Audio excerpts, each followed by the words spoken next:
ವಿಚಾರಕ್ಕೆ ಸಂಬಂಧಪಟ್ಟಂತೆ ಮತ್ತಷ್ಟು ಮಾಹಿತಿಯನ್ನ ಕೊಡ್ತಾರೆ ನಮ್ಮ ಪ್ರತಿನಿಧಿ ಶಿವು ನೋಡ್ತಾ ಇದ್ದೀವಿ, ಒಂದು ಕಡೆ ಈ ರೀತಿಯಾದಂತಹ ದುರ್ಘಟನೆ, ಮತ್ತೊಂದು ಕಡೆ ಅವರ ಅಭಿಮಾನಿಗಳ ಆಕ್ರಂದನ.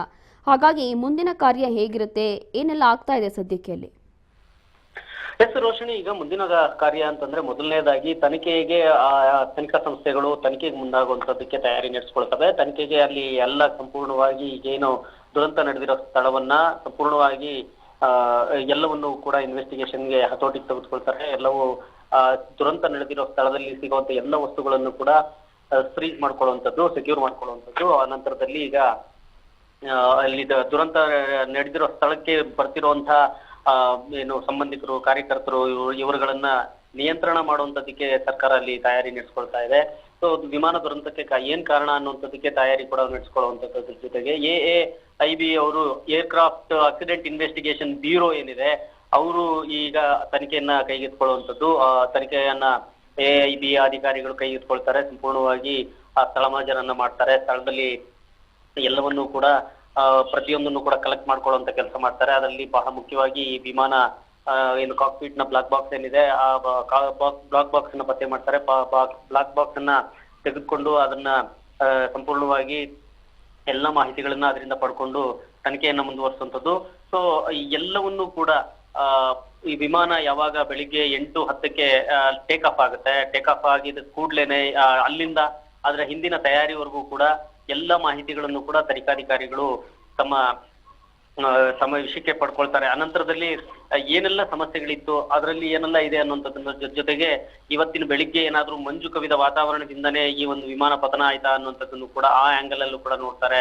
ಸೊ ವಾತಾವರಣದ ವೈಪರೀತ್ಯ ಏನಿತ್ತು, ಆ ಒಂದು ಇದರಿಂದ ವಿಮಾನ ಪತನಕ್ಕೆ ಕಾರಣ ಆಯ್ತಾ, ಸೊ ಎಲ್ಲ ಆಂಗಲ್ ಅಲ್ಲೂ ಕೂಡ ಈ ತನಿಖೆಯನ್ನ ಮಾಡುವಂಥದ್ದು. ಮತ್ತೆ ಲ್ಯಾಂಡಿಂಗ್ ವೇಳೆಯಲ್ಲಿ ಸುಮಾರು ಏನು 8:45ಕ್ಕೆ ಏನು ಕ್ರ್ಯಾಶ್ ಆಗುತ್ತೆ, ಅದಕ್ಕೂ ಮುಂಚೆ ರಾಡಾರ್ ಸಂಪರ್ಕವನ್ನು ಕೂಡ ಕಟ್ಕೊಂಡಿತ್ತು. ಸೊ ರಾಡಾರ್ ಸಂಪರ್ಕಕ್ಕೆ ಎಷ್ಟು ನಿಮಿಷಗಳ ಬರಲಿಲ್ಲ ಅನ್ನುವಂಥದ್ದನ್ನು ಕೂಡ ಈ ವೇಳೆಯಲ್ಲಿ ತನಿಖೆಯಲ್ಲಿ ಏನು ಪತ್ತೆ ಹಚ್ಚುವಂಥದ್ದು.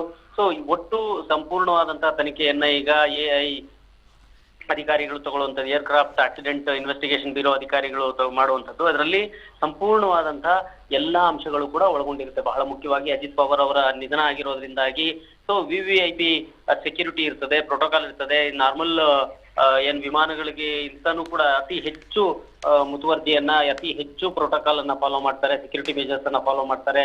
ಒಂದು ವಿಮಾನ ಫ್ಲೈ ಆಗುವಂತ ಸಂದರ್ಭದಲ್ಲಿ, ಅದು ಲ್ಯಾಂಡಿಂಗ್ ಆಗುವಂತ ಸಂದರ್ಭದಲ್ಲಿ ಎಲ್ಲವನ್ನೂ ಕೂಡ ವಿವಿಧ ಹಂತದಲ್ಲಿ ಕ್ಲಾರಿಫಿಕೇಶನ್ಸ್ ಅನ್ನ, ವಿವಿಧ ಹಂತದಲ್ಲಿ ಕ್ಲಿಯರೆನ್ಸ್ ಅನ್ನ ತೆಗೆದುಕೊಂಡೇನೆ ಮಾಡ್ಬೇಕಾಗುತ್ತೆ. ಯಾವ ಹಂತದಲ್ಲಿ ಫೇಲ್ಯೂರ್ ಆಗಿದೆ, ಯಾವ ಅಧಿಕಾರಿಗಳು ಮಾಹಿತಿಯನ್ನ ಕೊಡ್ಲಿಲ್ವಾ, ಏನು ಮಂಜು ಕವಿದ ವಾತಾವರಣ ಇದ್ದಿದ್ದು ಗೊತ್ತಾಗಿರ್ಲಿಲ್ವಾ, ಅಥವಾ ವಿಮಾನದಲ್ಲಿ ಏನಾದ್ರು ಸಮಸ್ಯೆ ಆಯ್ತಾ, ಸೊ ಕ್ಲಿಯರೆನ್ಸ್ ಕೊಟ್ಟಂತ ಅಧಿಕಾರಿಗಳು ಯಾರು, ಈ ಒಂದು ಪ್ಯಾರಾಮೀಟರ್ಸ್ ಅಲ್ಲಿ ಇಂಥದ್ದೇ ಕ್ಲಿಯರೆನ್ಸ್ ಅನ್ನ ಕೊಡಬೇಕಾಗತ್ತೆ. ಆದ್ರೆ ಇಂತಹ ಅಕಸ್ಮಾತ್ ಆಗಿ ಏನಾದ್ರು ಮಂಜು ಕವಿದ ವಾತಾವರಣ ಇದ್ದು ವಾತಾವರಣದಲ್ಲಿ ಟೇಕ್ ಆಫ್ ಲ್ಯಾಂಡಿಂಗ್ ಆಗದೆ ಇದ್ದಂತ ಸಂದರ್ಭದಲ್ಲಿ ಕ್ಲಿಯರೆನ್ಸ್ ಕೊಡಬಹುದಾ, ಅದಕ್ಕೆ ಸಂಬಂಧಪಟ್ಟಂತೆ ಅಧಿಕಾರಿಗಳು ಯಾರು, ಈ ಎಲ್ಲವನ್ನೂ ಕೂಡ ಚೆಕ್ ಮಾಡುವಂತ ಕೆಲಸವನ್ನು ಮಾಡ್ತಾರೆ ರೋಶಿನಿ.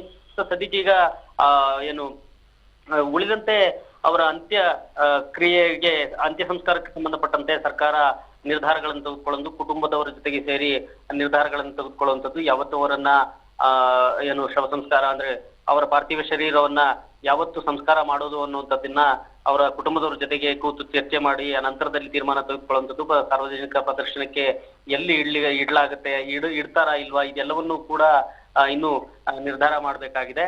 ಸೊ ಆ ಒಂದು ನಿಟ್ಟಿನಲ್ಲಿ ನೋಡುವಂತದ್ದಾದ್ರೆ ಅಪಾರವಾದಂತ ಕಾರ್ಯಕರ್ತರನ್ನ, ಅಭಿಮಾನಿಗಳನ್ನ ಇಟ್ಕೊಂಡಿರುವಂತಹ ಅಜಿತ್ ಪವಾರ್ ಏನಿದ್ದಾರೆ ಅವರಿಗೆ ಒಂದು ದಿನ ಸಂಪೂರ್ಣವಾಗಿ ಅವರ ಪಾರ್ಥಿವ ಶರೀರದ ಅಂತಿಮ ದರ್ಶನಕ್ಕೆ ಏನಾದ್ರು ಅವಕಾಶ ಮಾಡ್ಕೊಡ್ತಾರ, ಇದೆಲ್ಲವೂ ಕೂಡ ಸರ್ಕಾರ, ಮಹಾರಾಷ್ಟ್ರ ಸರ್ಕಾರ ತೀರ್ಮಾನ ತೆಗೆದುಕೊಳ್ಬೇಕು.